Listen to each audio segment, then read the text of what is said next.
C'est parti. J'attends Monsieur Relier qui vient de s'installer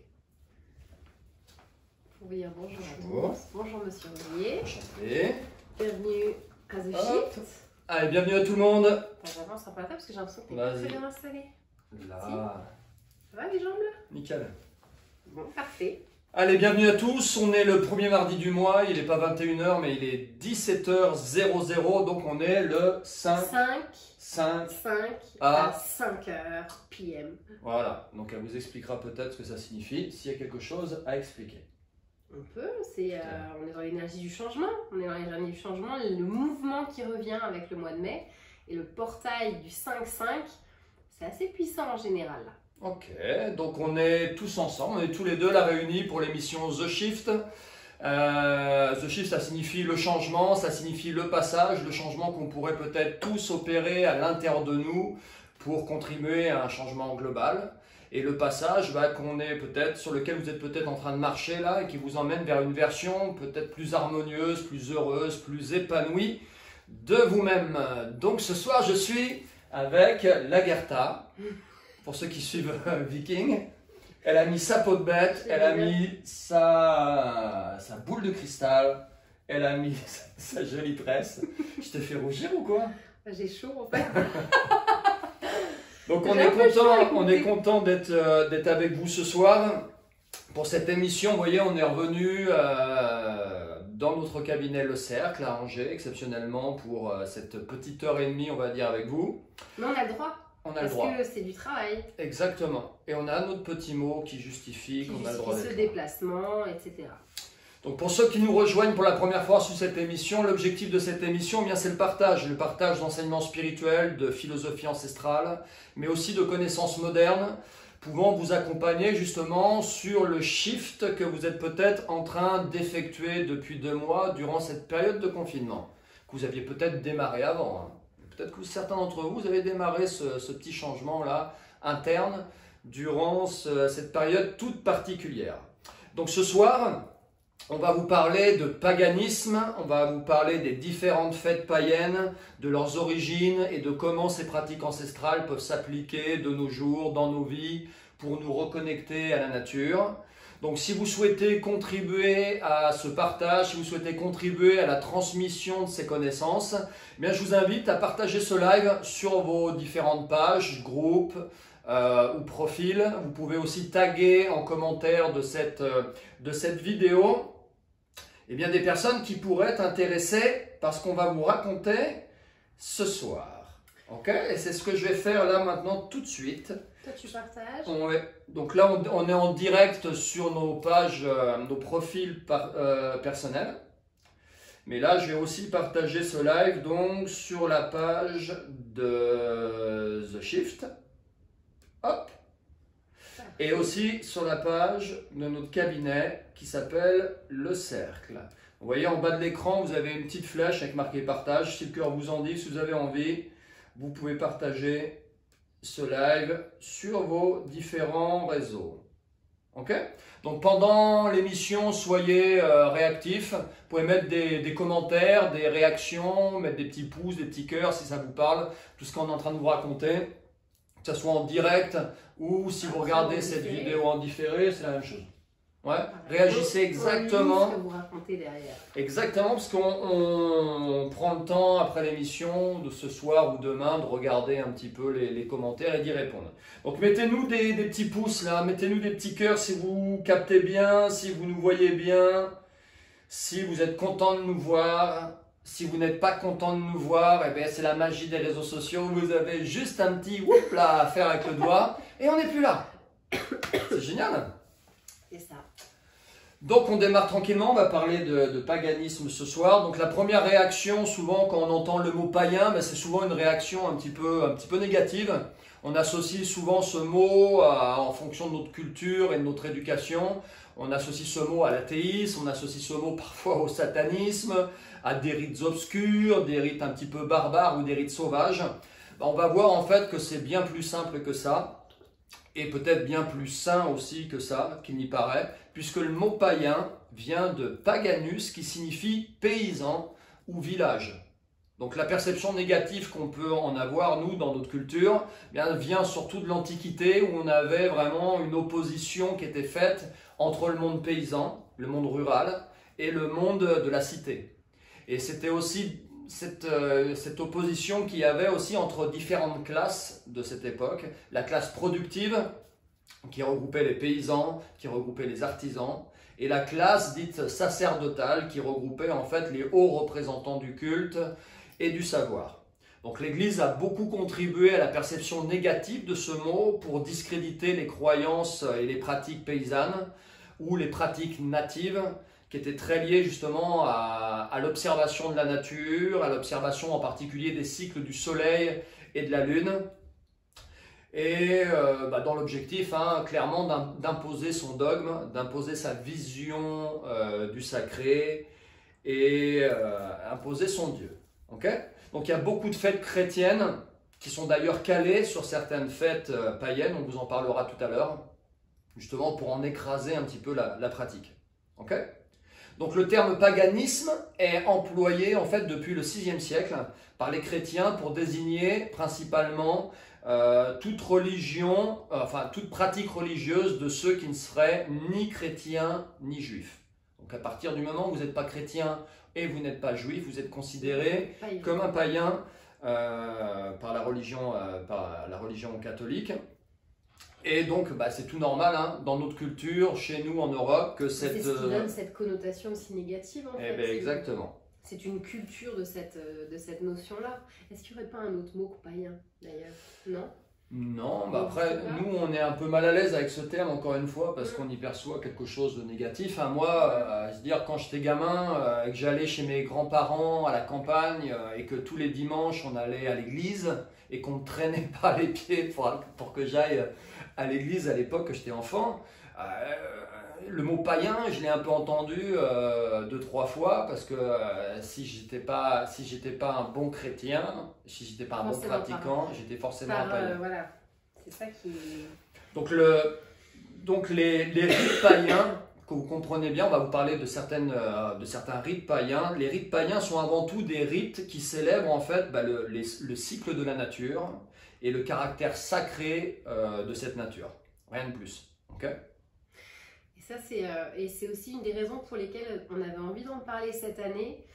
Je l'ai déjà dit lors d'un autre shift, mais bon, je le redis parce que c'est assez propre. Toute l'année, je vais peut-être me répéter un peu.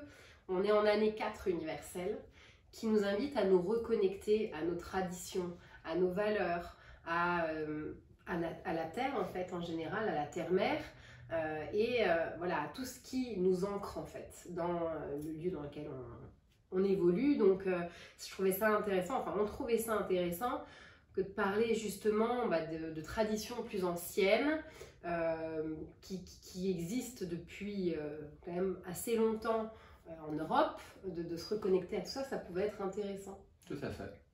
Okay. C'était ma petite parenthèse. Mais tu fais bien, fais-en des petites parenthèses autant que tu veux ma chérie. Donc, pas coupé, du tout, mais je me suis habitué à ce que tu me coupes aussi. Donc l'objectif c'est de se reconnecter à la nature donc, et dans ces cultures païennes, le soleil et la lune sont des points de repère très importants sur le cycle de la nature durant une année. Donc dans notre mythologie européenne, le soleil est principalement associé aux divinités mâles et la lune à une divinité féminine en fait. Donc les différentes fêtes qui sont liées à la lune, ces différentes fêtes païennes qui sont liées à la lune. Vous avez Samhain, on va reparler tout à l'heure de toutes ces fêtes-là. On va un peu les dates aussi, tu expliqueras tout à fait, je vais leur donner juste après. Donc lié à la lune, vous avez Samhain, Imbolc, Beltane et Lughnasadh. Et lié aux équinoxes et aux solstices du soleil, vous avez Yule, Ostara, Lita et Mabon. D'accord? Donc ça fait 8 fêtes païennes, on parle de sabbat aussi, c'est le même terme. Donc, ça fait pas un peu sorcier, sabbat? Je sais pas, pourquoi tu dis ça? Je sais pas, je te pose la question. Parce que c'est vrai qu'on souvent on parle de sabbat dans parce qu'il y a eu des films qui ont été, où ce terme a été utilisé, ou des séries. Mais c'est pareil, c'est aussi un terme qui est assez connoté en fait. Oui, parce que chez nous, une sorcière, c'est forcément la sorcière de Blanche-Neige avec la verrue sur le nez, ou la sorcière qui est méchante. Hein. C'est une diabolisation, si vous voulez, de certaines pratiques liées à la nature, liées à des cultures ancestrales. On a cherché à diaboliser ces pratiques-là, et on a fait des sorcières qu'on a brûlées à foison à une certaine époque. Alors qu'en fait, Sabbat, c'est une célébration, tout simplement. Exactement, Sabbat, c'est une fête. Voilà. Non, mais c'est bien de leur dire, parce que c'est un mot, je trouve, qui peut vite connoter avec un truc un petit peu...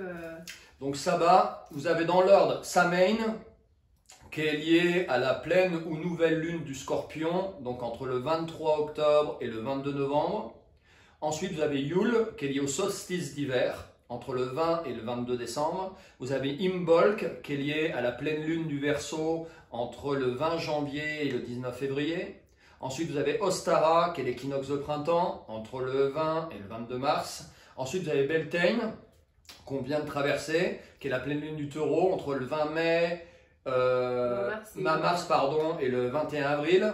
Lita, qui est le solstice d'été, entre le 20 et le 22 juin. Lugnasad, c'est la pleine lune du Lion, entre le 22 juillet et le 22 août. Et Mabon, l'équinoxe d'automne, entre le 20 et 22 septembre. Et ensuite, on repart sur Samhain. Donc ça fait une boucle où on suit en fait les mouvements de la lune et du soleil. Et alors pourquoi tu démarres par Samhain?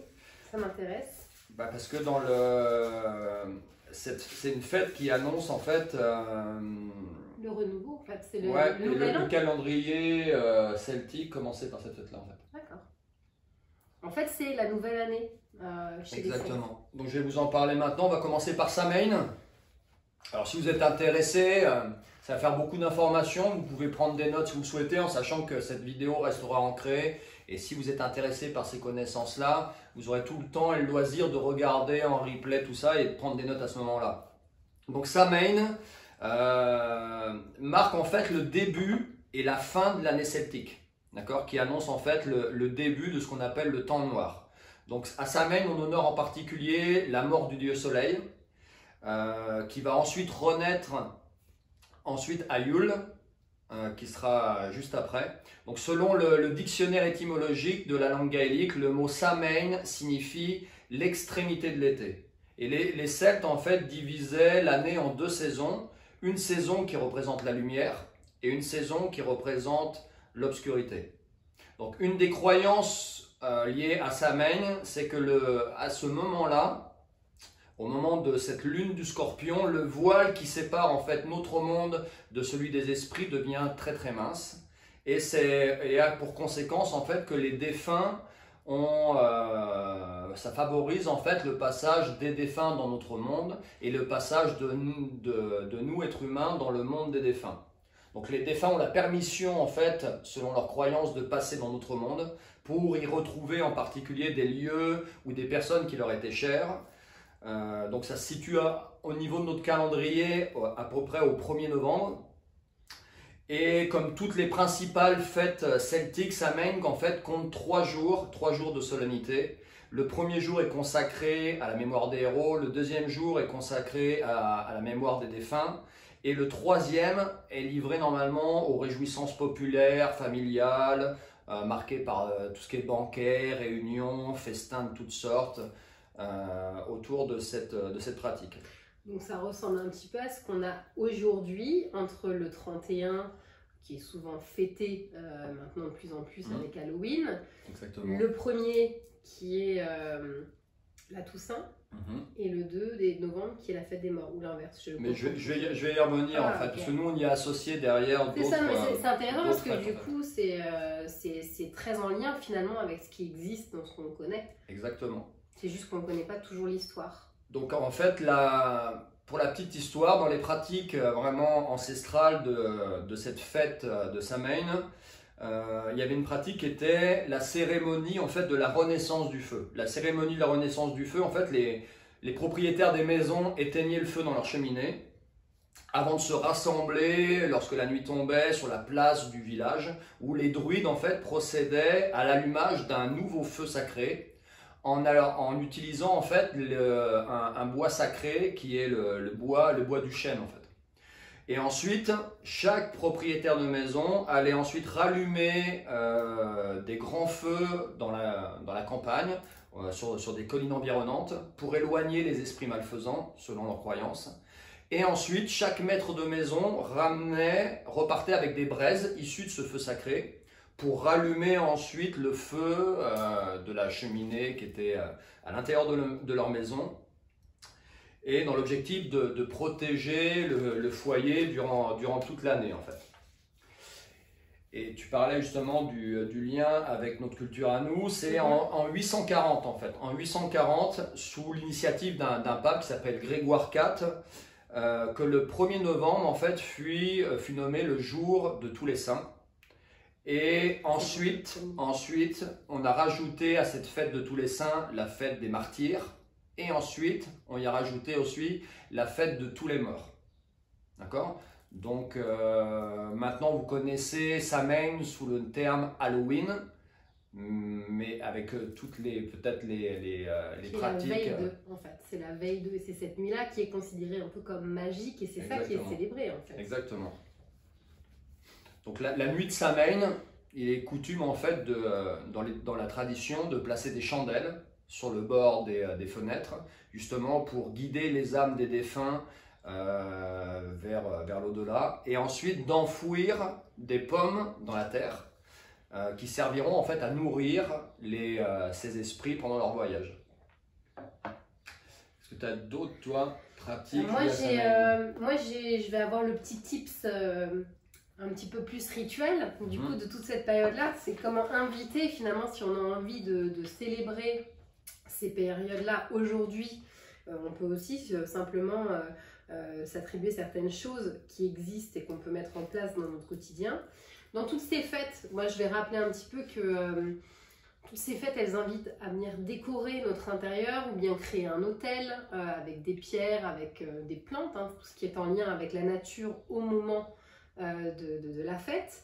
Donc Samhain, comme Yannick l'expliquait, c'est le passage vers la période sombre, et du coup les couleurs qui sont vraiment représentatives de cette fête-là, et on les trouve, c'est quand même assez connu comme fête, avec Halloween aujourd'hui, le noir, le orange et le blanc. Donc ça, c'est des couleurs qui sont importantes, et donc toute la décoration qu'on peut en faire à cette période-là, autour de ces couleurs-là, c'est pour célébrer cette période. D'ailleurs, comme rituel qui peut être intéressant avant de décorer sa maison, c'est d'aller s'oxygéner en forêt pour justement plus dans dans le but d'observer la nature et de se rendre compte du cycle qui se termine en fait à travers les arbres, les feuilles mortes, etc.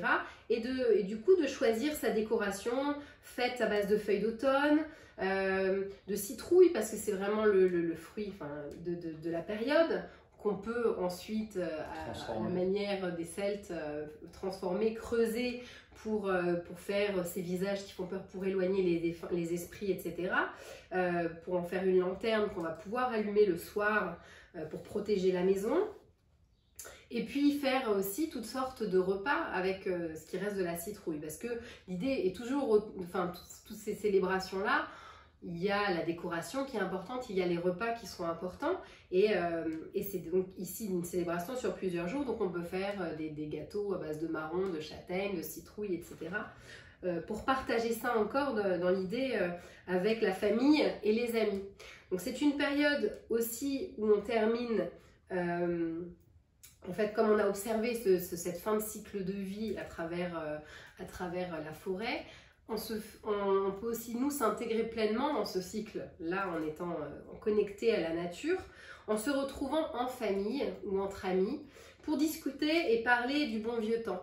Voilà, on est dans une période pour parler d'avant, pour accepter qu'il y a des choses qui sont terminées. On est dans une période d'acceptation, on termine le deuil en fait. Donc c'est aussi célébrer les gens qui sont partis cette année-là, les célébrer et leur faire une place même au moment du repas. Hein. C'est-à-dire que quand on prépare à manger, on dit que c'est bien de préparer à manger aussi pour les défunts. Donc une assiette sur la table. Exactement. Qu'on va servir comme pour nous, comme pour vraiment leur faire un honneur. Il y a vraiment une notion assez spirituelle autour de tout ça. En plus, ils sont censés, vu que le voile est vraiment très fin entre les peuvent deux mondes, venir, ils sont censés potentiellement être là, même si on ne les voit pas, même si on ne les perçoit pas. Exactement. Donc il y a vraiment tout ce truc-là, vraiment en termes de finir un deuil, comme j'expliquais. On peut faire le feu de joie, comme tu disais aussi, mettre des chandelles aux fenêtres pour guider les défunts. C'est aussi un moment pour se libérer d'une mauvaise habitude qu'on peut avoir. Donc on peut jeter dans le feu en notant sur un papier. Là par exemple, j'aimerais arrêter de fumer, hop, je jette ça dans le feu et on dit que ça peut aider. Parce que comme c'est une nuit un peu magique, on va peut-être en parler, mais juste là, le lien à la sorcellerie, il est très très proche quand même dans cette période de Samhain. Et du coup, c'est le moment de se connecter à ses rêves, à ses intuitions. Si on a envie de recevoir des messages, c'est le moment de poser des questions. Puisque le voile est très mince, on dit que c'est une nuit où on peut avoir des rêves et des révélations qui peuvent être intéressantes. Donc c'est aussi la période pour utiliser la méthode de voyance que l'on souhaite, tout ce qui est boule de cristal, tout ce qui est carte oracle, simplement pour poser des questions et avoir des guidances. C'est une période en tout cas où ça peut être intéressant. J'avais aussi envie de vous partager, parce que j'ai trouvé quelques rituels qui existaient à l'époque, voilà, dans cette idée de divination, que je trouvais assez intéressante, ou assez marrante en tout cas. Les jeunes filles, donc on parlait de faire un feu, hein. Le feu il est assez présent dans toutes ces célébrations, dans toutes ces fêtes. Donc quand on fait un feu chez soi, dans la nuit de Samhain, les jeunes filles, elles pouvaient mettre des noisettes qui représentaient tous leurs prétendants, donc des noisettes devant la grille du foyer. Et elle disait, donc elle nommait chacune des noisettes comme des prétendants qu'elle pouvait avoir autour d'elle. Et donc chaque noisette, elle leur disait: si tu m'aimes, saute et vole. Si tu me détestes, brûle et meurs. Et ainsi, elles pouvaient avoir potentiellement le nom de leur futur mari. Donc il y avait plein de petites choses comme ça. Je vais faire ça pour Rose quand elle sera adolescente. Bah, elle pourra le faire si elle a envie. Toi, tu pourras pas le faire, chérie. C'est elle qui va choisir. Mais en tout cas, voilà, il y a des petites choses comme ça. J'aimais bien aussi l'histoire il reste des cendres à la fin de ce feu. Et donc, les jeunes filles plaçaient des escargots sur les cendres du foyer. Et on dit que quand l'escargot commence à se déplacer, il dessine l'initiale du nom du futur mari. Enfin, plein de petites choses comme ça dans l'idée de divination en fait. Là, on est un peu dans le côté magique de cette tradition-là. Et d'ailleurs, les cendres, toi tu parlais du feu et de protection, on dit que les cendres qu'on récupère du feu qu'on fait ce soir-là, on peut les mettre dans la maison pour protéger en fait la maison. Donc il y a vraiment cette idée de protection. Et c'est pour ça que moi je vais vous donner des pierres à chaque fois, parce que vous savez que moi j'aime beaucoup les pierres. Donc des pierres qui vont être en lien avec chacune des fêtes. Et là par exemple ce sont les pierres de protection, comme l'obsidienne, l'onyx ou le jet. Qui sont des pierres noires. Ce sont des pierres noires. Et aussi des pierres plus en lien à l'apaisement, comme l'agate et la cornaline, donc la cornaline qui est une pierre orange, je vous disais que c'était un peu les couleurs. Et aussi toutes les pierres d'intuition, du coup, tout ce qui est lapis, tout ce qui va être cristal, pour ce côté divinatoire. Voilà, je crois que j'ai à peu près dit ce que j'avais à dire sur Parfait, on va passer à Yule maintenant. Yule, au solstice d'hiver. Donc tout à l'heure, je vous ai parlé du lien avec le soleil. La différence entre solstice et équinoxe. Les équinoxes, en fait, c'est des moments de l'année où jour et nuit sont de la même durée. Solstice d'hiver, c'est la nuit qui est beaucoup plus longue que le jour. C'est la nuit la plus longue de l'année. Et le solstice d'été, c'est le jour qui est le plus long de l'année. Donc le nom Yule vient de l'anglais, en fait, du mot Yula qui signifie roue. Donc la roue, c'est un symbole important. Hein. Ça symbolise l'année païenne. Non, Yule, tu connais le suédois aussi. On parle. Non, parce que c'est important de le dire, parce que toutes ces traditions, elles viennent, on dit beaucoup des Celtes, mais en fait, ça vient aussi, les choses sont un petit peu vécues du côté nordique et germain en fait. Donc tout se retrouve en fait. Il y a même de l'autre côté, du côté des Amérindiens, en Amérique du Nord, en Amérique du Sud. Mais là vraiment tous ces peuples qui étaient très liés à la nature. Bien sûr.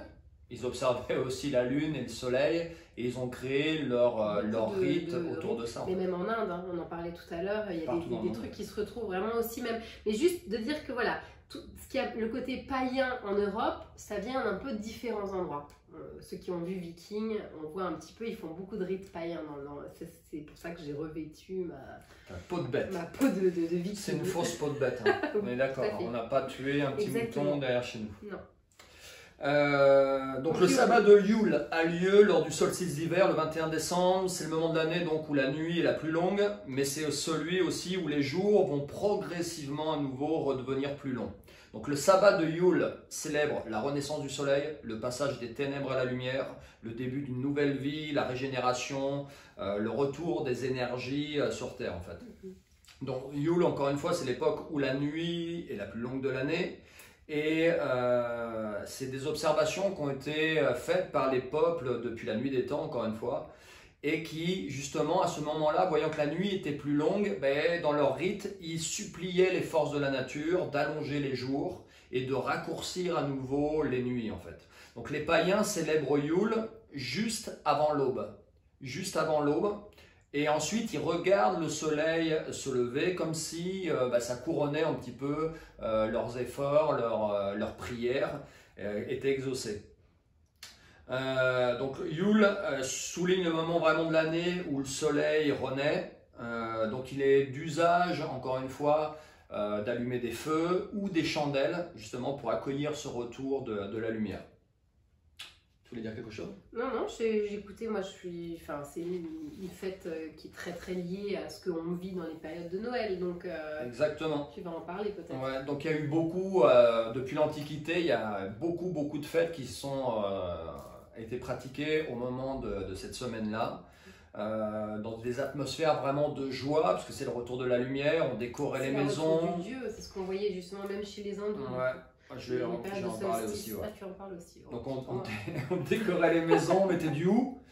Peut-être, je ne sais pas si ça se pratique encore chez vous, mais moi, chez nous, on le fait de temps en temps. Quand j'étais enfant, j'allais avec ma grand-mère cueillir le hou dans les coteaux, dans la campagne, pour décorer la maison. Le gui, le sapin, qui était, qui était très important aussi dans la célébration de cette fête-là. Donc pour les fêtes, pour les Celtes, Yule, c'est le moment vraiment où le vieux roi Hou, dans leur croyance, symbole de l'hiver qui doit mourir, passait le pouvoir au jeune roi Chêne, qui symbolise en fait la nouvelle année, annonçant une nouvelle vie et le retour du printemps en fait. Donc c'est de ce conflit en fait qu'est née la tradition de faire brûler une bûche, qu'on conservait ensuite toute l'année. Cette bûche symbolisait le vieux roi Chêne qui était brûlé et dont le sacrifice allait ensuite donner la lumière et la chaleur. Okay. Donc plus tard, l'Église chrétienne a repris ça à son compte, en particulier un pape qui s'appelle le pape Libère, qui dans l'année 354 a décidé de fixer en fait la naissance du Christ au 25 décembre. Avant 354, avant l'initiative de ce pape qui a vraiment greffé la naissance du Christ sur cette fête païenne qu'est Yule, avant l'anniversaire de la naissance du Christ était célébré en fait le premier dimanche de janvier par les chrétiens. Ah oui, d'accord. Donc il fêtait davantage au moment, la nouvelle année. Au moment de, comment on appelle ça, l'épiphanie en fait. D'accord. Donc voilà un petit peu pour la période de Yule. Yule qu'on appelle aussi Yuletide. Je l'ai trouvé dans pas mal de mes recherches. Et Yuletide, c'est vraiment en suédois, on le dit, c'est la période de Noël. Donc dans ces contrées un petit peu plus nordiques où on est encore un peu connecté à tous ces rites païens, c'est vrai que c'est une fête qui est célébrée sur plusieurs jours. En France, on fête le 24 au soir, le 25. Et c'est fini. En Finlande, c'est fermé 3 jours d'affilée. Il n'y a plus rien, plus personne. C'est une fête d'introspection. On est dans la phase de l'hiver, la nuit est longue. On se retrouve vraiment dans les chaumières, en famille. Traditionnellement, d'ailleurs, tu parlais de la bûche de chêne.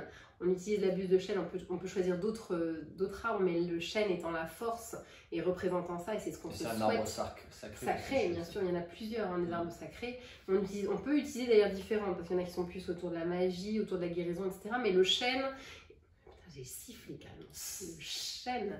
Le micro, il a bugué. Le chêne représente la force qu'on se souhaite pour l'année qui arrive. Et du coup, traditionnellement, cette bûche, le foyer en fait qui chauffait la maison, se trouvait au centre.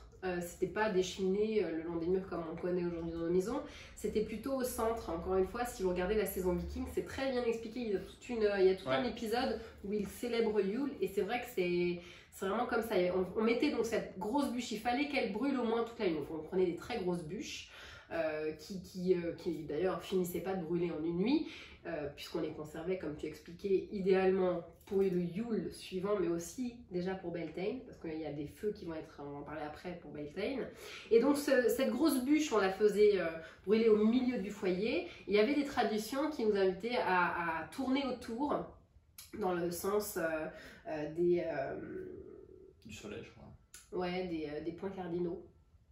Voilà, et on pouvait tourner 12 fois autour pour symboliser les 12 lunaisons de l'année. Enfin, voilà, il y avait plein de choses qui se faisaient autour de ce feu. Qui était donc positionné au centre de. Au centre, voilà, c'est ce que je disais. Voilà, vraiment autour de. Parce que moi, voilà. Donc, je disais que j'allais revenir un peu sur la décoration et sur les couleurs de chacune de ces fêtes. Il y a les couleurs, on les connaît. Hein. C'est vrai que tout ça, ça ressemble vraiment beaucoup à notre manière de fêter Noël. Le vert, le rouge, l'or et l'argent sont vraiment les couleurs à inviter chez soi à cette période-là. La décoration, on invite à avoir toujours, comme je disais dans les célébrations, comme un hôtel, un endroit qui va... Alors, on peut décorer toute la maison, bien sûr, mais on peut aussi simplement choisir d'avoir un endroit précis où on va créer son petit hôtel de Yule avec à la base une nappe rouge, des branches de conifères, donc de différents conifères, dont le sapin et autres, du hou, comme tu disais, ou du gui aussi, si on en trouve. Donc c'est à nouveau l'idée d'aller marcher dans la nature et de recueillir des choses qu'on y trouve en fait, hein, à cette période-là. Le hou, on le trouve au mois de décembre. Des chandelles, et ça c'est très important d'avoir des lumières partout, donc il y a beaucoup de bougies. Dans les traditions germaniques, moi qui ai des origines plutôt du nord et de l'est, moi j'ai une grand-mère, mes grand-mères ont toujours mis énormément de bougies tout le mois de décembre. On fête Noël pratiquement, ou cette période de Yule, Yuletide, le temps de Yule en fait, qui dure presque tout le mois de décembre. Voilà, l'idée est de célébrer toute cette période-là. On commence à célébrer cette période avec toutes ces bougies allumées, avec la confection du repas qui va être très important, ce festin démesuré qu'on partage en famille, dans nos chaumières, juste entre nous et dans ce cocon finalement au plein milieu de l'hiver. Et donc, confection de gâteaux, de biscuits, des préparations de saucisses et autres. Enfin, traditionnellement, c'est vraiment quelque chose qui prend du temps en fait, du temps qu'on passe ensemble à faire. Moi, je me rappelle de séances de faire des biscuits de Noël avec ma grand-mère qui prenait une journée entière, d'un côté ou de l'autre. C'est ce qui invite aussi cette période-là. Hein. La nation suit le rythme de la exactement nature. Ça, c'est le partage en fait. C'est tout ce partage-là, confection de biscuits, et de gâteaux comme je disais, voilà, donc ça prend du temps. Moi j'ai expliqué, comme je t'ai dit tout à l'heure, moi j'ai une grand-mère voilà, qui est un peu plus âgée maintenant, qui nous a reçus depuis toujours chez elle pour Noël, parce que pour elle Yule, voilà comme on dit en suédois, c'est une période où on reçoit toute sa famille. Et on les gâte, on les nourrit de plein de choses qu'elle a préparées, et ça lui prenait un mois à l'avance de tout préparer pour le repas, et aujourd'hui elle ne se sent plus l'énergie de tout préparer, donc elle préfère arrêter de le fêter en famille plutôt que de le faire à moitié, parce que pour elle c'est pas pensable dans sa manière de, vous voyez, ses croyances et ses connexions, voilà, pour elle c'est vraiment quelque chose de démesuré, ça doit être démesuré, c'est un peu l'idée de cette célébration là. Donc qui existe encore chez les anciens. Ce qui est important aussi à cette période de Yule, il y a toujours un petit côté spirituel, comme je disais, à travers ce feu, cette bûche, etc. On peut expérimenter tout ce qui est méditation et regarder le feu en envoyant à l'univers vraiment tous les souhaits profonds qu'on veut lui exprimer de ce qu'on attend de l'année qui arrive. Donc ça, c'est vraiment une période qui est importante de poser des souhaits et des intentions. Okay. Et les pierres, parce que je disais qu'on peut avoir des pierres aussi. Les pierres de Yule sont je ne l'ai pas noté, je vois que tu regardes ma feuille. J'ai vu que elle a mis pierre, mais elle n'a rien mis en face. Non, il y a l'œil de tigre, ça je me rappelle. Et une autre, ça me reviendra peut-être tout à l'heure. Mais il y a des pierres chaleureuses en fait, qui donnent du courage et de l'énergie pour les souhaits à exprimer. Ok. C'est bon? Ouais, nickel. Donc l'objectif, c'est que vous appreniez un petit peu d'où viennent ces différentes fêtes païennes et surtout comprendre peut-être comment vous les appropriez tout au long de l'année pour vous reconnecter à ce cycle de la nature. Elles sont là pour célébrer ces fêtes, le cycle de la nature, le cycle de la lune, le cycle du soleil. Et s'il y a bien une période où l'être humain a besoin de se reconnecter à la nature, c'est en ce moment. Donc au travers de ces fêtes païennes, ça peut être un outil intéressant pour se reconnecter à tout ça. Sachant que c'est pas si loin que ça, hein. Je veux dire, la plupart de ces rites, de ces pratiques, nos arrière-grands-parents, surtout si vous avez des arrière-grands-parents qui étaient agriculteurs ou à la campagne, ils pratiquaient ces différents rites en fait. Et puis même par région, en discutant avec une amie qui vit en Bretagne, il y a encore des choses qui existent. Bien sûr, ouais. Mais on ne sait pas forcément d'où ça vient en fait, que ça appartient justement à la culture locale ou quoi. Il y a des petites traditions qui restent encore.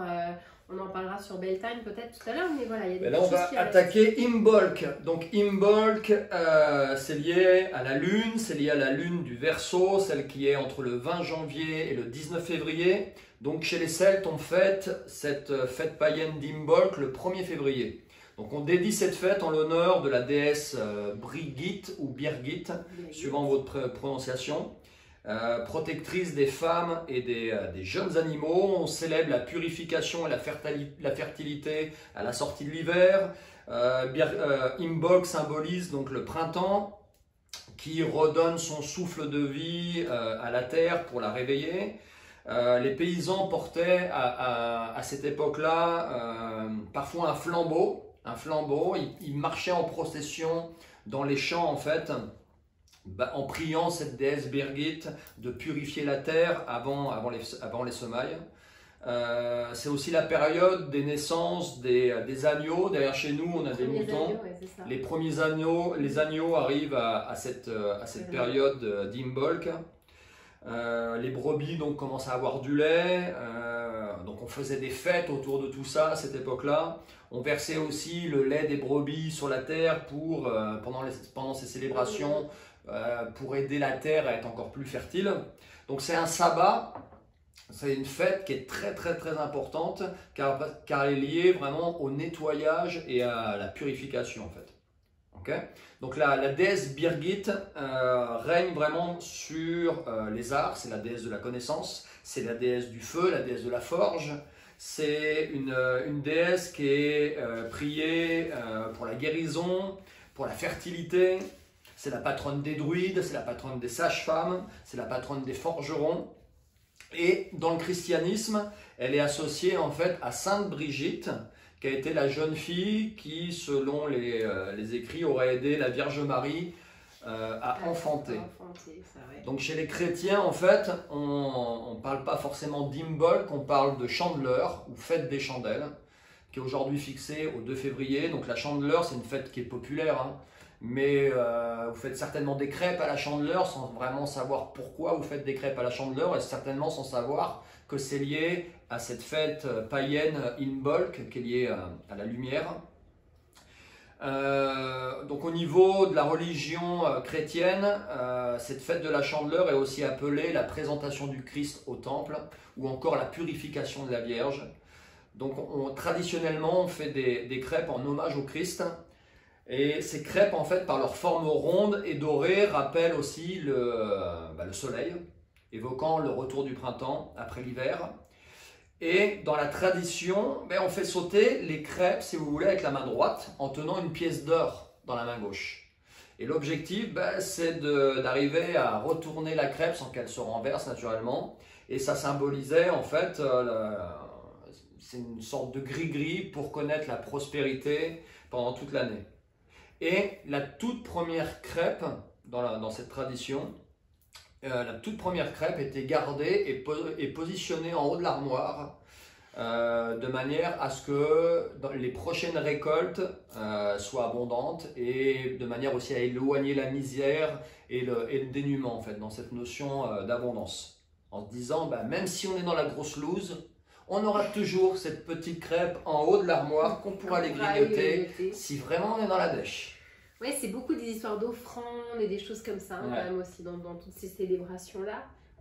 Donc la couleur d'Imbolc, tu l'as dit un petit peu avec la naissance des agneaux, le lait et tout ça, non, la couleur c'est le blanc. C'est vraiment la couleur qui célèbre ce sabbat-là d'Imbolc, en hommage à ce lait qui coule à flot à nouveau avec les naissances des veaux et des brebis, et des agneaux, je veux dire, pardon.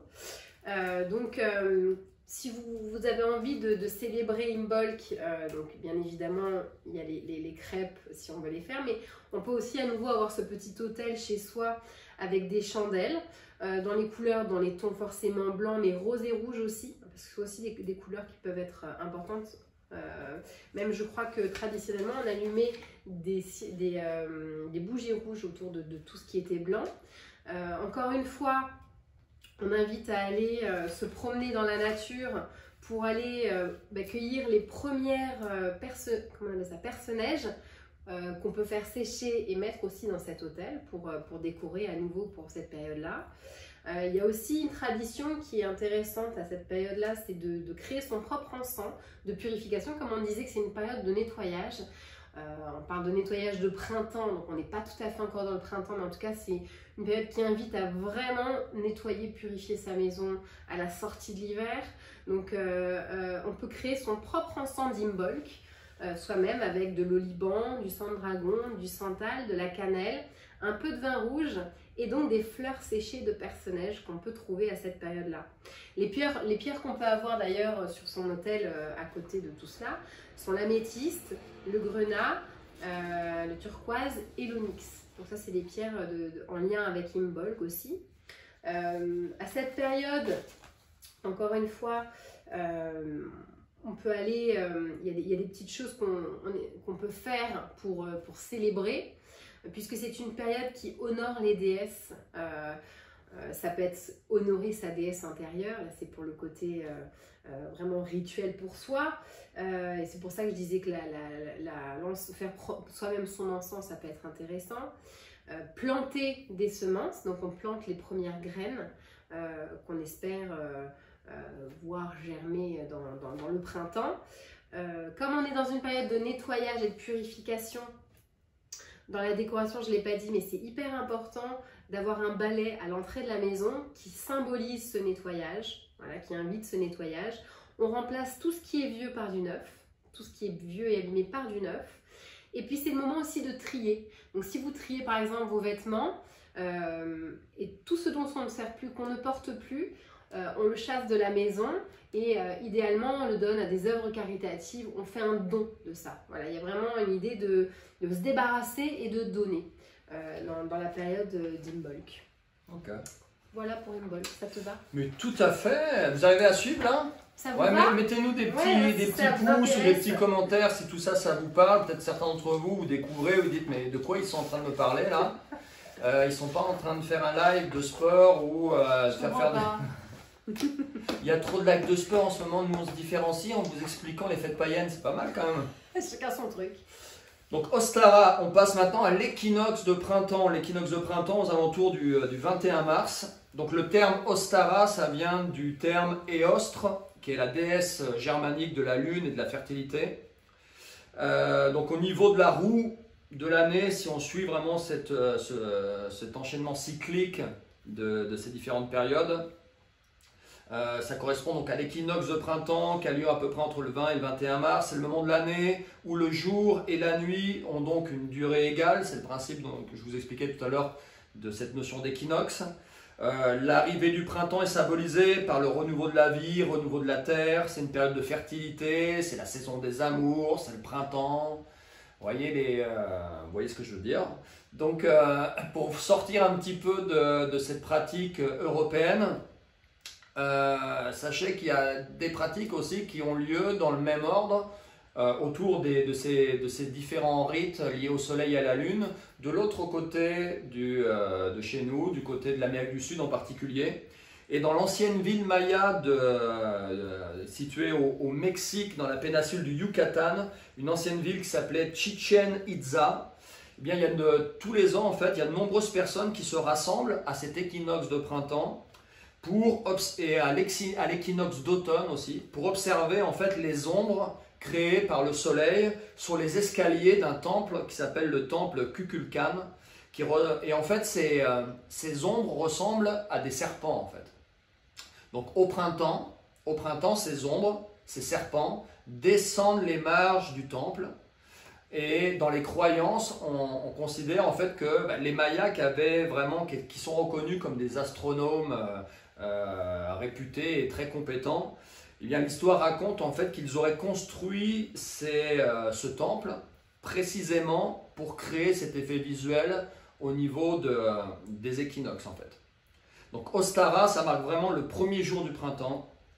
Donc les jours et la nuit, comme je vous le disais, sont égaux. La terre devient super fertile. La lumière l'emporte sur les ténèbres. Donc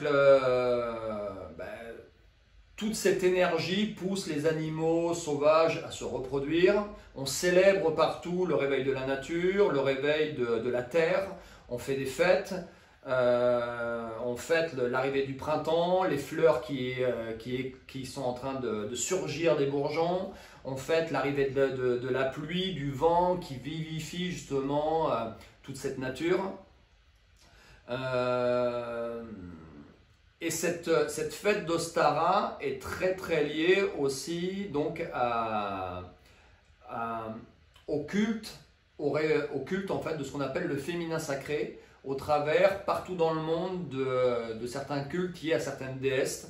Donc Ostara, qui est une déesse germanique, mais aussi Pachamama, qui est la déesse terre-mère des Amérindiens en particulier, mais aussi Gaïa, Déméter, Artémis pour les Romains et les Grecs, Isis pour les Égyptiens, Marie-Madeleine pour les chrétiens, Tara pour les bouddhistes, Ishtar pour les Perses, Kuan Yin et d'autres encore avatars ancestraux qui sont liés véritablement au féminin sacré. C'est aussi le réveil, si le féminin sacré se réveille, le masculin sacré aussi se réveille, c'est le réveil du jeune dieu soleil. Donc c'est aussi un sabbat lié au soleil, à cette énergie masculine. Et cette énergie masculine apporte la force pour la croissance, pour la montée de la sève dans les végétaux, la montée de cette vie qui pousse justement au réveil. Et on associe donc à la déesse féminine un dieu solaire. Donc suivant la coutume, ça peut être le dieu Ra, ça peut être Apollon, ça peut être Surya, Osiris, Tammuz, Pachacamac. Donc le principe mâle est associé au principe femelle pour féconder la terre à ce moment-là, pour honorer sa fertilité et provoquer en fait le développement, l'épanouissement de la nature à cette époque. Et ça correspond donc dans notre culture chrétienne à la fête de Pâques qui est la résurrection du Christ, qui symbolise, si vous voulez, la résurrection à ce moment-là de la nature. Voilà. Ah, c'est chouette, et du coup, donc ouais, là, c'est des belles histoires à raconter, ça. Hein. C'est ce qui est intéressant avec, là, tu vois, tu termines par Pâques, parce que moi, ce que j'ai beaucoup vu, c'est quand même que les œufs ont une importance assez symbolique de cette célébration-là. Les œufs, donc en lien avec le féminin sacré, bien évidemment, cet œuf qui peut être couvé, symbole aussi de créativité. Donc les couleurs vraiment de cette période-là sont vraiment liées à tout ce qu'on célèbre à la période de Pâques. Donc les couleurs, qu'on appelle ça les couleurs pâles comme le vert clair, le jaune citron, le rose pâle, le mauve, toutes ces couleurs très douces en fait, qui vont être en lien avec Pâques. Donc ça va s'inviter à cette période-là, si vous avez envie de célébrer Ostara, d'avoir un petit autel avec une nappe dans les tons jaunes, d'y déposer des œufs décorés par vos soins. C'est vrai que ça se fait beaucoup. Moi, toute mon enfance, je recevais de par ma cousine en Allemagne des petites peintures spécifiques pour peindre les œufs qu'on ne trouvait pas nécessairement ici, puisque c'est pas quelque chose qu'on faisait forcément en France. On en trouve de plus en plus aujourd'hui. Mais voilà, donc c'est des petites choses que moi j'ai beaucoup fait enfant. Décorer des œufs. On peut y mettre aussi dans cet hôtel des jeunes pousses, des fleurs printanières on sera allé cueillir, encore une fois dans cette idée d'aller marcher dans la nature, voir cette nature qui se réveille vraiment, et d'aller vers les fleurs qui vous appellent. Là il y a encore une fois le lien un petit peu magique avec d'aller cueillir les fleurs que vous sentez d'avoir envie de cueillir, et d'aller voir derrière quelle est la signification de chacune d'entre elles, quelles sont les propriétés de ces plantes-là, etc. Donc de mettre ça dans votre décoration, avec de ce côté printanier. Il était aussi de coutume d'y déposer des cailloux et des graines, parce qu'on peut en faire ce qu'on appelle des... couronnes? Non, pas des couronnes, tu sais, des... je ne sais pas le mot. C'est pas grave. Ouais, c'est pas grave. Je t'aime quand même. C'est vrai? Ah ouais. Moi aussi, ça m'arrive. Non, mais des cercles de pierres et de graines pour voilà, le côté un petit peu artistique de tout ça. Et surtout, ces cailloux et ces graines, on pouvait les échanger, on peut toujours le faire d'ailleurs, avec ses amis, parce que c'est une fête qui célèbre l'amitié et la famille. Donc, on peut s'échanger des cailloux et des graines. Donc ça peut être s'échanger des graines à planter aussi, hein, vraiment dans cette idée de partage, encore une fois, parce que ces fêtes sont quand même beaucoup autour du partage, encore une fois. C'est une période qui nous invite à faire de nouvelles connaissances, puisque le but est de rencontrer l'amour et de se mélanger. On dit même que c'est une période où on peut avoir plusieurs partenaires, parce qu'il faut trouver le bon. J'arrive avec Beltane après. Ouais, mais là c'est encore plus. Mais là voilà, faire des nouvelles connaissances, on est dans cette énergie qui se réveille de vouloir aller vers l'autre. Là où en hiver on s'est un petit peu enfermé et on était vraiment dans l'introspection, là ça y est, on commence à s'ouvrir doucement, à vouloir être à nouveau dans l'échange, donc avec tout ça. Donc on allume des feux à l'aube, là, pour célébrer cette lumière qui arrive. On décore des œufs, on s'occupe du jardin, voilà, toutes sortes de choses qu'on peut faire dans cette période-là. Encore une fois, je reviens juste sur cette petite histoire du lapin de Pâques, parce qu'on parle souvent du lapin de Pâques. Le lièvre fait partie des... Il existe pour de vrai, pas? Ça, je peux pas le dire. J'ai des choses que je peux pas toujours dire. D'accord. Le lièvre, c'est vraiment une symbolique de cette période de Stara, parce qu'il est symbole de la famille et de la fertilité. Donc il y a vraiment, c'est pour ça que le lapin et les œufs, on se dirait pourquoi pas une poule, mais en fait voilà, il y a vraiment tout ça, ça se rejoint un petit peu. Ok. Voilà. Et c'est vrai que dans tous ces rituels dont on vous parle pour célébrer ces différents sabbats ou ces différentes fêtes païennes, revient souvent cette notion de se promener dans la nature en fait. Et ça c'est quelque chose, surtout en milieu urbain, qu'on fait plus trop en fait. Ou en tout cas on ne se promène pas dans la nature en ayant conscience d'observer l'évolution de la nature, observer la végétation, observer peut-être les animaux que vous croisez, observer les feuillages, les plantes qui poussent, les fleurs qui poussent, les oiseaux qui chantent. Et c'est des bonnes occasions en fait de le faire. C'est des bonnes occasions de le faire plutôt que de se promener juste pour faire un footing avec son MP3 ou MP4 sur les oreilles en écoutant de la musique ou en train de faire des selfies pour pouvoir mettre après sur Instagram. Là c'est vraiment se promener dans la nature au moins 8 fois dans l'année au travers de ces différentes fêtes et d'observer. Observez véritablement ce qui se passe. Arrêtez-vous, écoutez, ressentez. Sentez les odeurs qui sont différentes. Il vient de pleuvoir, l'odeur dans la campagne n'est pas la même que quand il fait sec. Les plantes ne sont pas les mêmes, l'énergie n'est pas la même, l'ambiance n'est pas la même, les animaux que vous allez croiser ne sont pas la même. Quand vous vous promenez en plein hiver dans la campagne, vous avez vraiment cette impression que le temps avance au ralenti en fait. Ouais. Et c'est vraiment ce que nous invite à faire. Ces différentes fêtes. Quand vous vous promenez dehors en plein été et qu'à 22 h il fait encore jour, ça ne nous invite pas à rester chez nous enfermés comme en hiver où on est plus rentré dans sa grotte. Là c'est exactement l'inverse que l'énergie de la nature nous invite à faire. Donc c'est super intéressant de comprendre tout ça et de pouvoir réintégrer ça dans son quotidien. Donc là on va passer à Beltane. Qu'on vient de célébrer là. Qu'on vient de célébrer. Donc c'est entre le 30 avril et le 1er mai.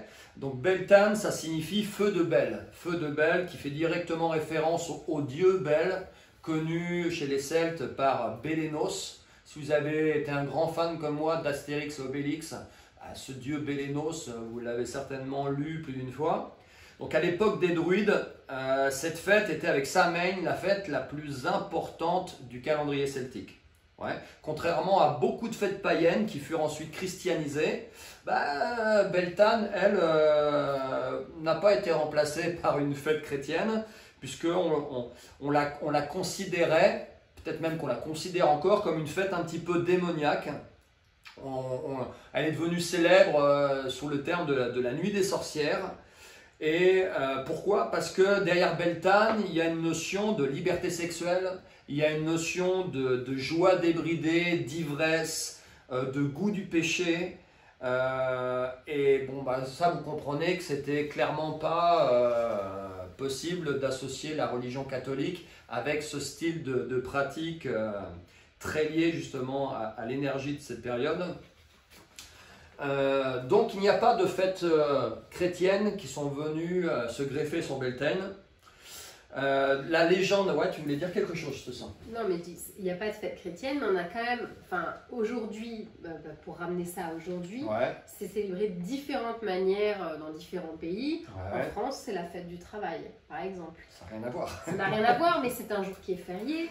Okay. Donc voilà, simplement pour dire qu'il On a rendu ça beaucoup moins fun. Hein. Ouais, il n'y a pas le petit côté beaucoup moins fun. romantique derrière. Donc la légende derrière Beltane raconte qu'après s'être accouplé avec la déesse terre-mère et l'avoir fécondé, le dieu Bel mourut pour ensuite renaître en tant que fils de cette déesse. Donc à cette époque, de grands feux étaient allumés. Donc le feu, vous avez vu, il est très présent dans toutes ces fêtes. Était allumé pour éloigner définitivement le froid de l'hiver et pour donner corps en fait à certaines formes de magie qui étaient pratiquées en lien en particulier avec la fertilité. Il était par exemple usage de brûler un mannequin fait de paille qui représentait l'hiver et qui représentait aussi le mal, la souffrance qu'on avait peut-être pu vivre durant cette période hivernale. Donc on brûlait ce mannequin de paille sur des bûchers. On dressait aussi ce qu'on appelle des arbres de mai qui symbolisent la fertilité. On parle aussi de mât. Le côté phallique, hein, vraiment. Qui symbolisait clairement le côté phallique et sexuel de la fête. Donc il y avait des défis qui étaient lancés où les jeunes hommes montraient un peu leur virilité en essayant de grimper en haut des mâts ou en haut des arbres pour aller décrocher ce qui avait été accroché au sommet.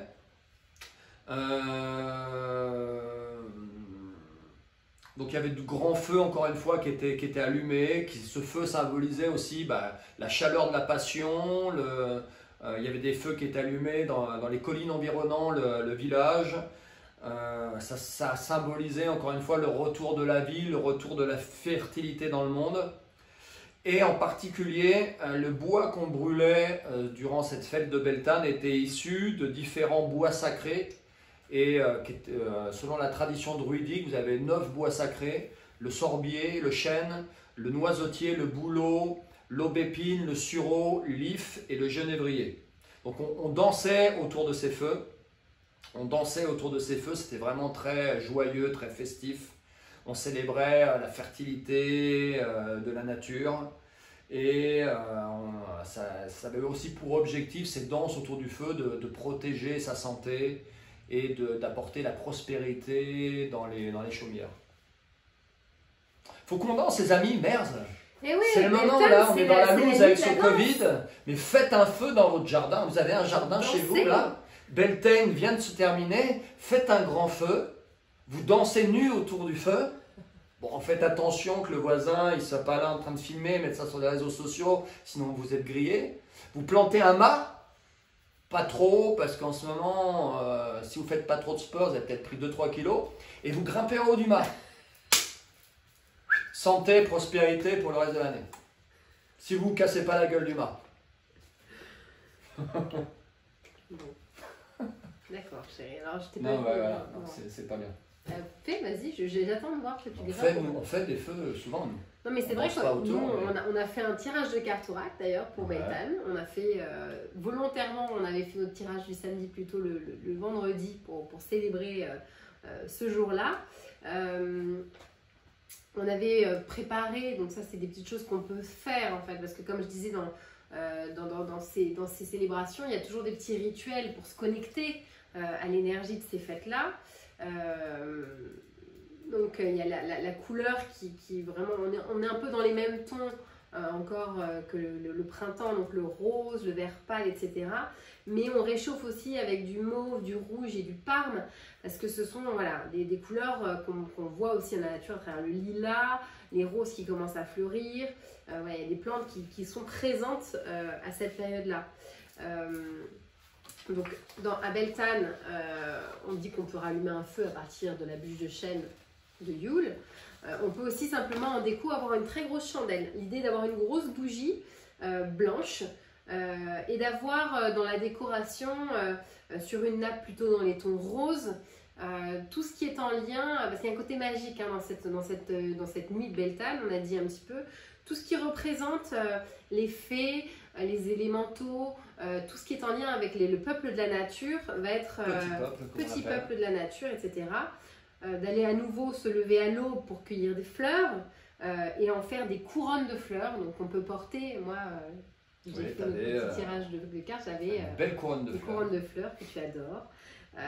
Moi j'aime beaucoup toutes ces choses là, donc voilà, de faire une couronne de fleurs qu'on porte ou qu'on met sur encore une fois sur cet autel pour célébrer cette période là. On peut voilà, on peut comme je disais, on symbolise le lien entre l'homme et la femme, puisque vraiment l'homme et la femme se connectent dans cette fête là. C'est pour ça, comme tu disais, hein, liberté sexuelle, etc. Traditionnellement c'est là que l'homme et la femme s'accouplent dans le but de concevoir un enfant. D'ailleurs, on dit que si on veut pas d'enfant, pas d'autres enfants, il ne faut pas faire l'amour cette nuit-là, parce que là, on ne pourra pas aller à l'encontre de ce qui doit se passer la nuit de Beltane. On dit même ancestralement que c'est la seule nuit de l'année où il est toléré de s'accoupler avec quelqu'un d'autre que son conjoint. Ou que sa conjointe, tu te calmes. Exactement. Donc c'est vraiment une... voilà, il y a... On l'a pas fait, on n'a pas testé. Hein. Voilà. Mais en tout cas, moi je veux bien danser autour d'un feu, mais ça je veux pas. Mais c'était accepté à l'époque en tout cas. C'est une période voilà, donc, où on célèbre les mariages. Même si on ne s'est pas marié là, vraiment le couple est célébré. Donc ça peut être, le rituel, ça peut être de porter pour l'homme un ruban rouge et pour la femme un ruban blanc. Les rubans sont très présents dans cette période-là. Nous-mêmes, on avait fait, les enfants nous avaient fabriqué la semaine dernière des bâtons qui représentaient le mât avec enroulé de rubans. Alors on n'avait que du ruban rouge, donc on a fait avec des rubans rouges, puisque l'art du tissage, du tressage, du tricot, tout ce qui est autour de la couture, de la broderie, c'est vraiment très symbolique de cette fête-là, puisque le but est d'unir plusieurs éléments. On est dans l'union en fait, dans l'union de tout ça, donc de se faire des tresses, etc.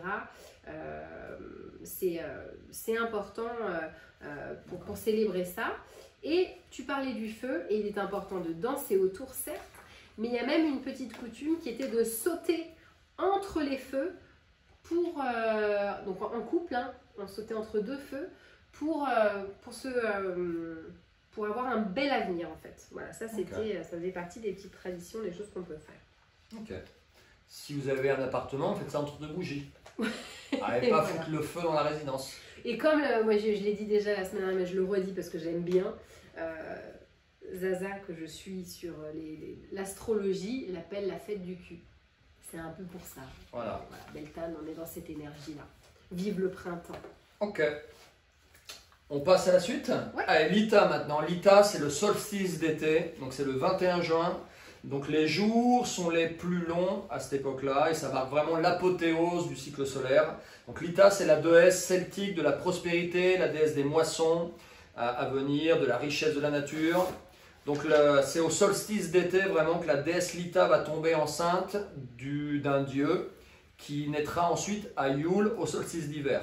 Donc dans l'histoire, dans la légende, on dit que le roi Chêne, le dieu de l'année qui croît, combat le roi Wu, le dieu de l'année qui décroît. Et c'est le roi Wu qui remporte la victoire et qui s'assoit sur le trône de bois vert. Et c'est le nouveau roi de la forêt, donc ce roi Wu. Il régnera ensuite jusqu'au solstice d'hiver. Mais bien que ce roi Wu remporte la bataille, ce combat du solstice d'été, et féconde la déesse Lita, c'est bien du roi Chêne ensuite que Lita accouchera à Yule. Voilà pour la légende autour de cette déesse Lita. Donc c'est une période où la nature est complètement réveillée, elle explose de vie. En Suède, c'est un moment de fête nationale appelé Midsommar, mais en Finlande aussi. Midsommar. Midsommar. Dans Suède, Finlande aussi, ouais, en Norvège ouais. aussi. Bah, je pense tous les pays scandinaves, hein, c'est une fête qui est importante puisque en plus dans ces pays-là, ils sont en vacances en fait. Nous, on travaille encore, c'est l'école et tout ça, mais eux, ils sont déjà en vacances. Souvent, ça célèbre le début des vacances. D'accord. Donc c'est un jour férié en Suède, à Midsommar. Ça, je suis pas sûre, mais en tout cas, c'est le soir, on célèbre ça vraiment. C'est vraiment une fête importante. Mais ça se rapproche de notre fête de la musique en fait. C'est exactement ça. C'est la même période. Hein. Donc là, on a parlé de la Suède. Chez les Amérindiens, à cette époque-là, on célèbre à nouveau aussi le soleil. Le soleil est vraiment vénéré aussi comme un repère important dans ce cycle de la vie. Et on le célèbre avec la danse du soleil. Donc vous avez peut-être déjà entendu parler, si vous vous intéressez à cette culture. Et comme tu le disais, cette fête, à notre époque, est remplacée par les feux de la Saint-Jean, par les chrétiens. Et ensuite, depuis 1980, par la fête de la musique, qui a démarré en France et qui est maintenant célébrée un petit peu partout dans le monde. Donc il est aussi tradition à cette époque-là, à ce moment-là, même à notre époque, de danser. Si vous faites la fête de la musique, il y a de la musique partout, il y a de la joie, tout le monde danse, on reste tard dehors, le soleil se couche tard, on fête cette nuit qui est la nuit la plus longue de l'année. Et donc voilà, quand vous célébrez la fête de la musique, quelque part, vous célébrez aussi cette fête païenne qui s'appelle Lita. Ah, ça y est, tu as fini déjà. Ouais, je vais vite. Hein. Ah, tu vas vite. Hein. J'étais en train de regarder mes petites notes. Donc voilà, Lita, le solstice d'été, la Saint-Jean. Donc moi, je vais parler de... oui, c'est ça, la cueillette des plantes. Je vais en parler juste après. Donc les couleurs pour célébrer cette fête-là sont le rose, le vert, le blanc et l'or. La tradition... Elle est d'allumer un feu au crépuscule et en communauté. C'est vraiment une fête de partage, mais j'allais dire on sort à l'extérieur et on invite le village, quoi. C'est vraiment autant la fête. Je mets Lita en face de Yule parce que c'est l'opposé. C'est l'opposé. Yule, on est chez soi dans sa chaumière avec sa famille, les gens proches et tout. Là, Lita, ça explose à l'extérieur. On a envie de recevoir le monde.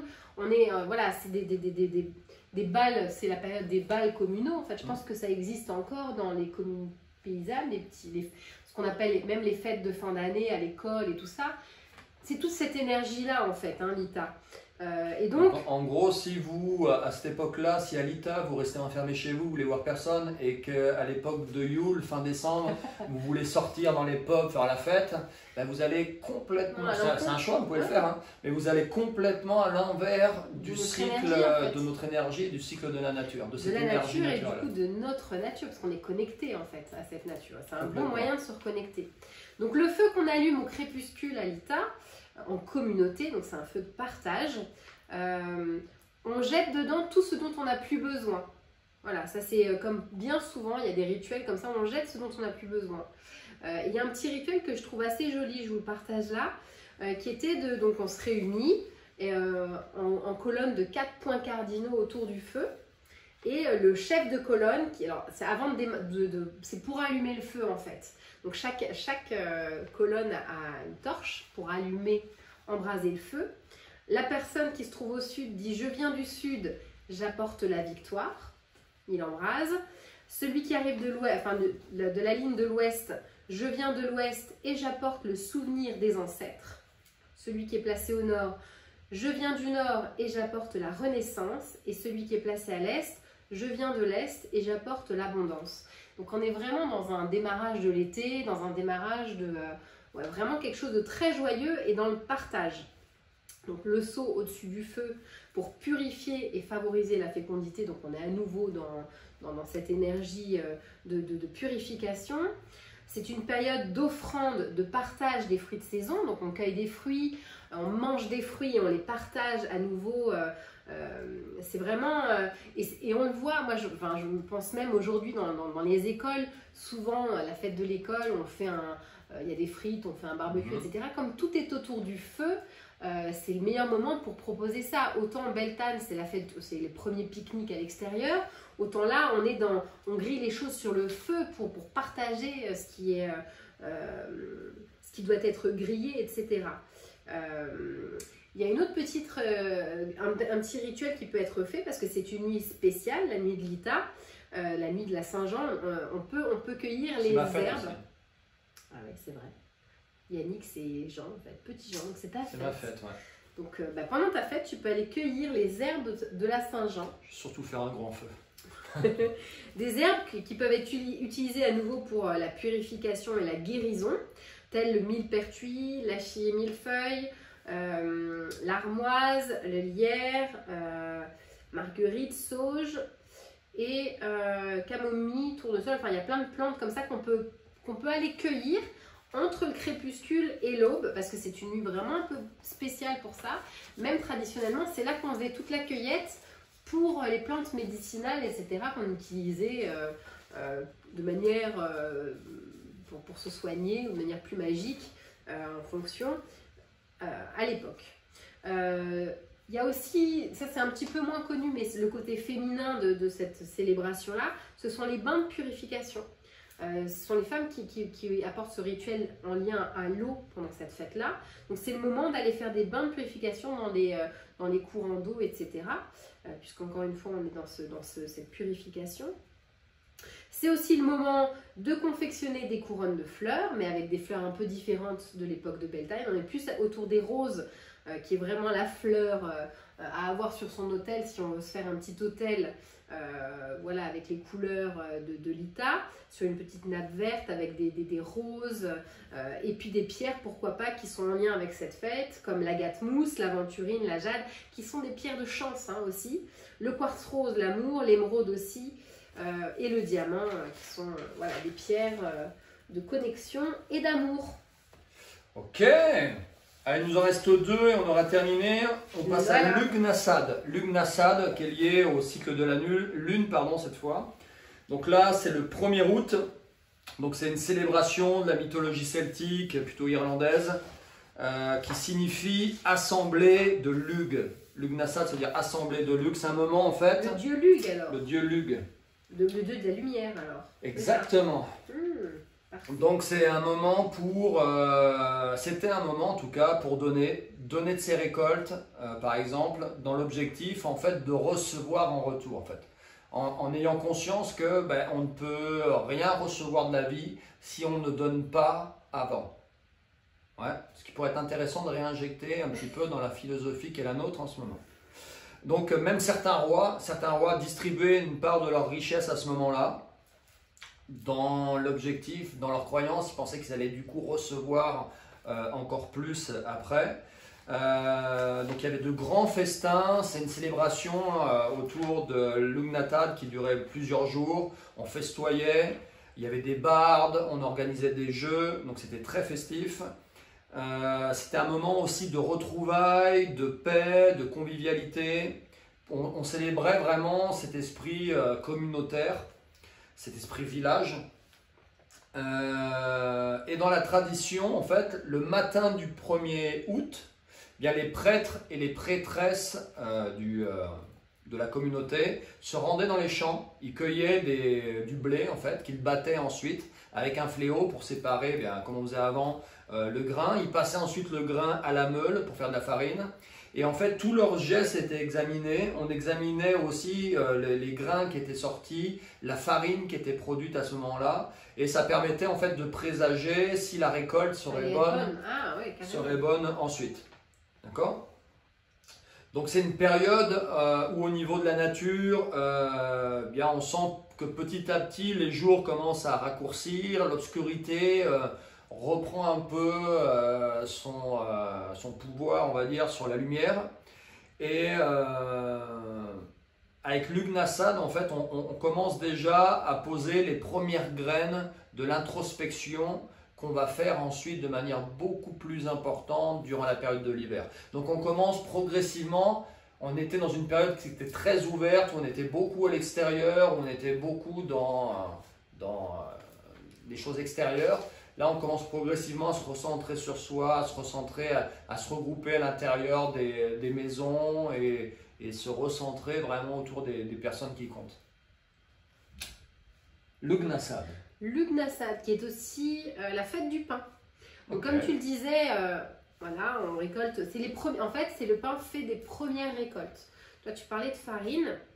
C'est vrai que on fait, c'est vraiment la tradition, c'est de préparer toutes sortes de pains, même certains pains en forme de couronne pour représenter encore le soleil qui est encore présent, puisqu'on célèbre quand même encore la lumière, hein, parce que Lugh, c'est le dieu de la lumière. Et du coup, avec ce qu'on appelle les premières récoltes. Donc voilà, lors de cette fête-là, la fête du pain et de la moisson, des premières moissons, on peut décorer donc sa maison, toujours avec ce petit autel qu'on peut avoir, ou bien sa table si on le souhaite, aux couleurs de Lughnasadh qui sont le jaune, tous les orangés et le vert foncé. On peut y déposer, donc bien sûr, toujours des bougies, hein, il y a toujours des bougies dans ces célébrations. On peut y mettre des fruits du moment, donc beaucoup les mûres par exemple, les baies, comme les mûres qu'on peut cueillir ce jour-là aussi et manger et avoir sur sa table pour célébrer cette période-là. On peut décorer avec des gerbes de blé, d'avoine et d'orge, hein, qui sont les céréales qu'on va vraiment retrouver à ce moment-là. Et il y a aussi un petit rituel de confection de figurines en paille, des petites poupées de figurines en paille qu'on peut avoir sur sa table, voilà, qui sont à faire, qu'on peut faire à cette période-là également. Donc comme je disais, préparer du pain, cueillir et manger des fruits, et il peut être important aussi, donc, comme petit rituel, à planter les graines des fruits qu'on a consommés ce jour. Ça va être un rituel, par exemple, qu'on peut faire, parce que l'idée est à nouveau de se promener dans la nature, donc plutôt dans les champs, pour observer les récoltes, pour se connecter à cette abondance des récoltes. On peut se promener dans les vergers et constater les dons des dieux. On est vraiment dans ce constat permanent de ce que la nature nous a offert, avec le travail qu'on y a mis, bien sûr. Mais voilà, donc on mange une pomme, et bien on replante les graines de cette pomme qu'on a mangée, par exemple. D'accord. Donc ça fait partie, voilà, donc j'ai parlé des petites poupées. Et il y a des petites choses qu'on peut faire sur un plan plus spirituel à cette période. Toi, tu parlais de dons que les seigneurs donnaient en espérant recevoir davantage. Moi, j'irai encore plus loin. C'est vraiment une période où il peut être intéressant de donner, mais justement sans penser à recevoir derrière. Vraiment le don gratuit. C'est d'être dans vouloir offrir sans attendre un retour. De méditer dessus pour gagner en sagesse, encore une fois. Okay. C'est une période aussi pour faire la paix avec ses ennemis, en vue de l'hiver qui arrive en fait. Voilà pour Lughnasadh. Ok, donc on s'enfonce encore un peu plus là vers l'automne. Vers l'automne, on arrive donc à Mabon, la 8e de ces fêtes païennes, le 8e sabbat. Donc c'est la fête de l'équinoxe d'automne qui se place entre le 20 et le 23 septembre, selon notre calendrier à nous. Et c'est l'anniversaire de ta maman. Et c'est l'anniversaire de ma maman. Elle célèbre Mabon. Exactement. Pas de jeu de mots. Pardon. Donc, je vais vous raconter une petite légende qui est plutôt sympa pour comprendre un peu la philosophie et ce qui se passe au niveau de la nature. Donc, les légendes racontent que le Fils de la lumière retourne pour 6 mois dans l'obscurité du ventre de sa mère, la Terre. Et qu'il va vivre dans ce ventre les défis et les transformations qui lui permettront de renaître encore plus fort au printemps. D'accord? Et cette descente justement sous terre fait écho avec une autre histoire, l'histoire de Perséphone dans la mythologie grecque. Alors Perséphone, c'est la fille de Déméter. Déméter, c'est la déesse de l'agriculture et des moissons. Et selon la légende, c'est au jour de l'équinoxe d'automne qu'Hadès, le dieu des enfers, enleva la jeune Perséphone pour en faire son épouse. Donc Déméter, sa maman, qui était encore une fois la déesse de l'agriculture et des moissons, elle est partie à sa recherche pendant plusieurs jours et plusieurs nuits. Son désespoir fut si grand que toutes les plantes se mirent à dépérir. Et face à ce désastre, Hélios, le soleil, lui révéla l'identité du ravisseur de sa fille. Donc Déméter, ni une ni deux, est descendue jusqu'aux enfers pour réclamer sa libération et son retour sur terre. Malheureusement, Hadès ne céda pas et l'affaire fut portée devant Zeus, qui fit passer un accord entre les deux. Et donc Perséphone, la fille de Déméter, c'était les termes de l'accord, passerait donc 6 mois dans les enfers auprès de son époux et l'autre moitié de l'année sur terre avec Déméter. Et cette dernière, Déméter, insatisfaite, donc fait porter chaque année son deuil à la nature jusqu'au retour de sa fille, marquant le début du printemps. C'est une très belle histoire. Et je pleure pas. Quand il me l'a lu la fois, j'avais les larmes. Et je trouve ça très émouvant comme histoire. C'est très beau comme histoire pour parler de cette image entre et puis des croyances tellement anciennes en fait qu'on avait déjà entre cette période d'hiver et cette période de soleil d'été, etc. Donc pour finir sur Mabon, le jour et la nuit sont d'égale durée. Donc on travaille encore tard le soir pour les récoltes. Donc on arrive à la fin des récoltes, le temps des vendanges, des cuves, des granges qui se remplissent.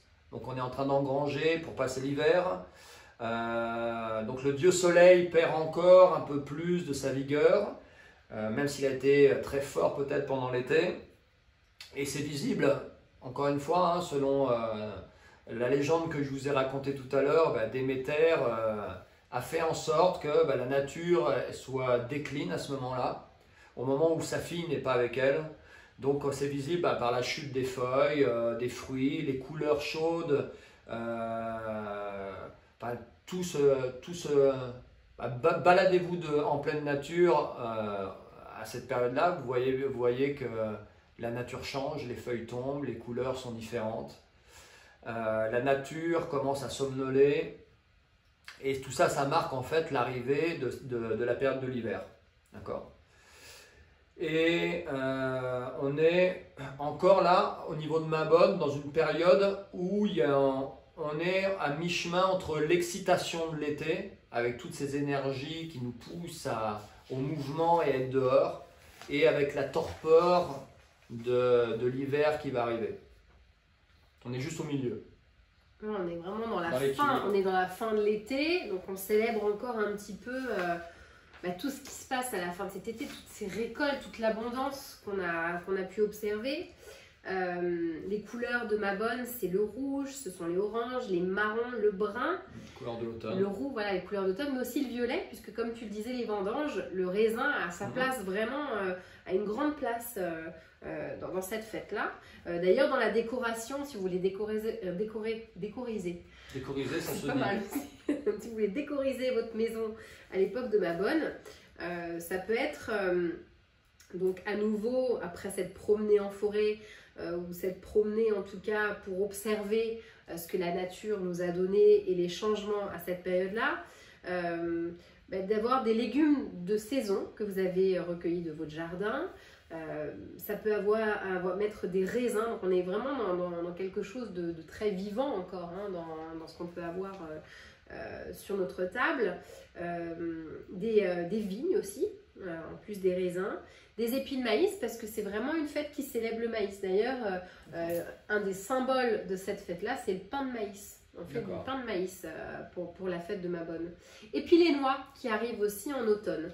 Donc voilà, toutes ces choses-là peuvent être sur la table, accompagnées de certaines pierres comme l'améthyste, topaze, saphir. Très bien, souvent on fait des centres de table pour décorer si vous avez une grande table chez vous.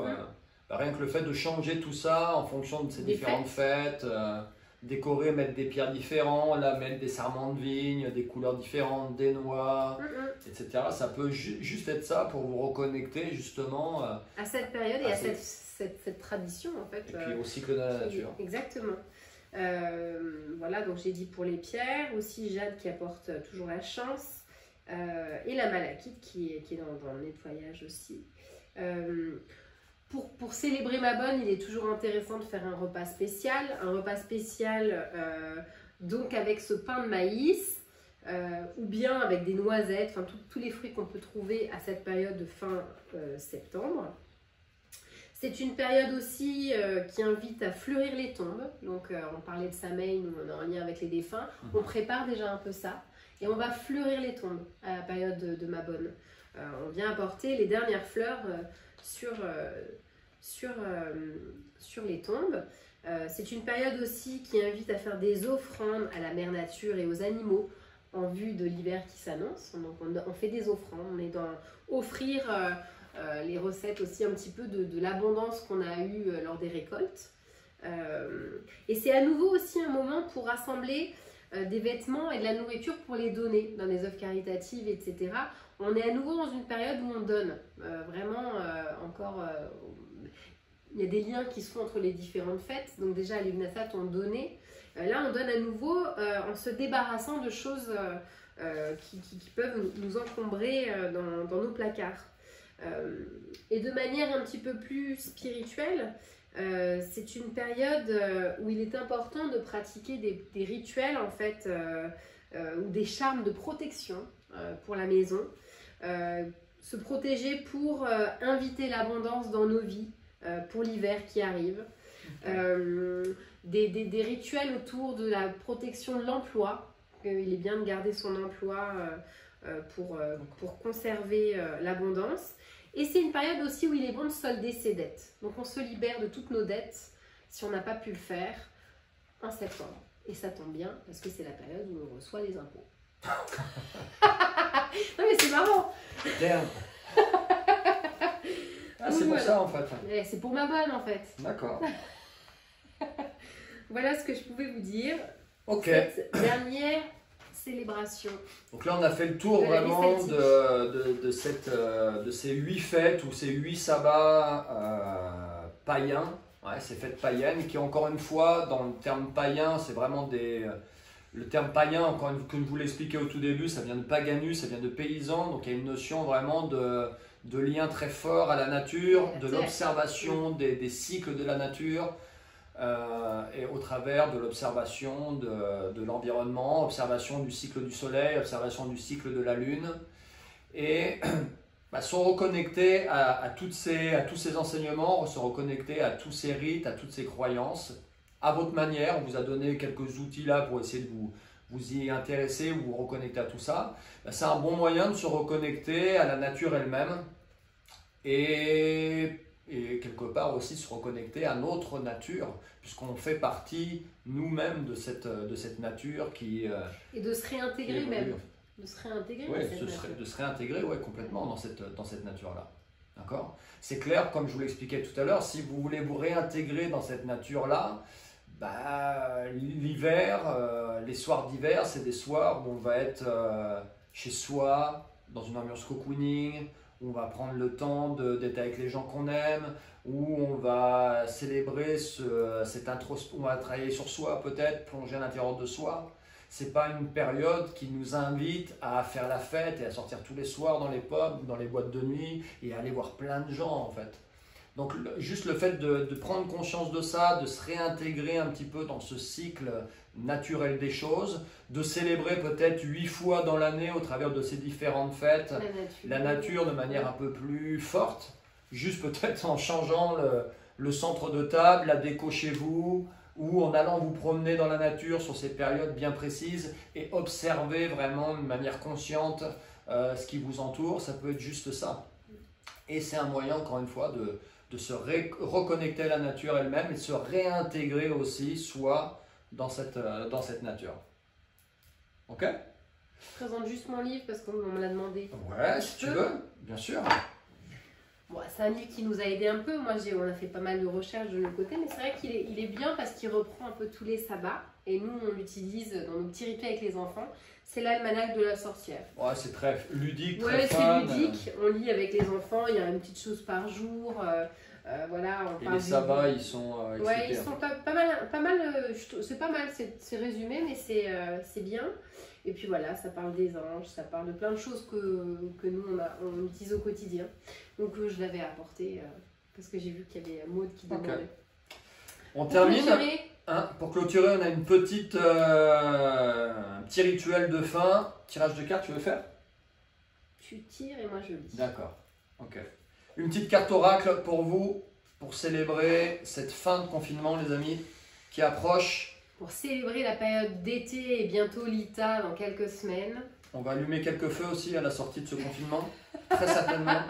C'est la période. Hein. La Saint-Jean arrive. Faut qu'on se prépare. Faut qu'on se prépare. Sortez vos bûches de chêne. Hop, je regarde l'image. C'est beau, regarde.